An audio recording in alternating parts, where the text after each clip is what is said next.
NCR में traffic और प्रदूषण दोनों से ही निपटने के लिए जो रैपिड रेल ट्रांसपोर्ट सिस्टम की परिकल्पना हुई थी उसमें लगातार देरी हो रही है। और फरवरी में केंद्र सरकार की तरफ से पार्लियामेंट में भी ये कहा गया था कि दिल्ली सरकार ने आरआरटीएस के दिल्ली अलवर लाइन के लिए पैसे देने से इनकार कर दिया है। ये मुद्दा सुप्रीम कोर्ट के सामने भी लगातार चल रहा है और आज दिल्ली सरकार की तरफ से ये दलील दी गई कि दिल्ली सरकार के पास आरआरटीएस प्रोजेक्ट के लिए पैसे देने के लिए पैसे ही नहीं हैं। और सुप्रीम कोर्ट ने आज दिल्ली सरकार को लताड़ लगाते हुए ये सवाल कर दिया कि आखिर सरकारी पैसा जा कहाँ रहा है। सुप्रीम कोर्ट की जस्टिस संजय किशन कौल और जस्टिस सुधांशु धूलिया की खंडपीठ ने दिल्ली सरकार से अब पिछले 3 साल की बजट एलोकेशन एफिडेविट पे मांगी है और ये पूछा है कि आमतौर पे कोर्ट्स जो हैं फाइनेंसेस में और बजटरी पॉलिसी में दखल नहीं देती, लेकिन अगर कोई सरकार ये कहे कि इतने बड़े और इतने ज़रूरी प्रोजेक्ट के लिए पैसा ही नहीं है तो कोर्ट ज़रूर ये सवाल पूछेगी कि आखिर सरकारी पैसा गया कहाँ। कोर्ट ने ये भी सवाल किया कि जब ये प्रोजेक्ट दिल्ली के प्रदूषण और ट्रैफिक की सिचुएशन दोनों को ही सुधारने के लिए बना है, एनसीआर प्लानिंग बोर्ड ने पूरे एनसीआर की प्लानिंग इस तरह से की है कि दिल्ली से राजस्थान, दिल्ली से हरियाणा, दिल्ली से बाकी जो एनसीआर के अलग अलग शहर हैं उनको जोड़ा जा सके रैपिड रेल ट्रांसपोर्ट सिस्टम के ज़रिए। तो दिल्ली सरकार अपनी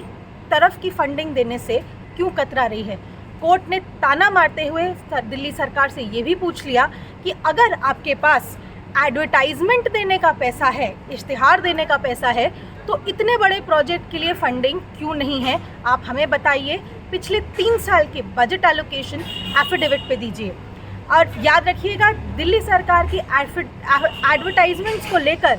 राजनीति भी काफ़ी चलती रही है। बीजेपी और कांग्रेस दोनों ही आम आदमी पार्टी सरकार के ऊपर लगातार ये आरोप लगाती रही है कि आम आदमी पार्टी सरकारी पैसे से एडवर्टाइजमेंट कर रही है और दिल्ली वासियों के लिए काम नहीं कर रही। और अब ऐसा लग रहा है कि सुप्रीम कोर्ट भी यही सवाल पूछ रही है कि अगर आपके पास सरकारी कामों के बारे में ऐड निकालने का पैसा है, अगर आपके पास सरकारी नीतियों के बारे में एडवर्टाइजमेंट देने का पैसा है, तो फिर उस नीति पर अमल करने के लिए बजट की एलोकेशन क्यों नहीं की गई। याद रखिएगा फरवरी में जब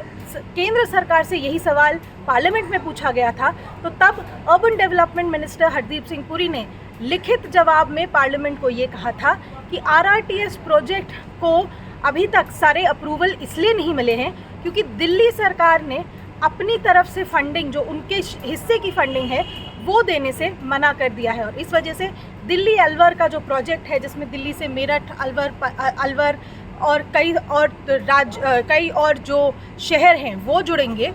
उसकी प्रोजेक्ट की फाइनेंसिंग की अप्रूवल अभी तक दिल्ली सरकार ने नहीं दी है। और अब इन्वायरमेंटल मैटर्स को सुनते हुए सुप्रीम कोर्ट जो इन मुद्दों को देखती रही है, जो इन मुद्दों पर एक जनहित याचिका सुन ही रही है कि दिल्ली एनसीआर में प्रदूषण कैसे कम किया जाए, उस मुद्दे को सुनते समय सुप्रीम कोर्ट ने दिल्ली सरकार से ये सवाल कर लिया है कि और चीज़ों के लिए पैसा है तो इसके लिए क्यों नहीं। नई दिल्ली से अनीशा माथुर।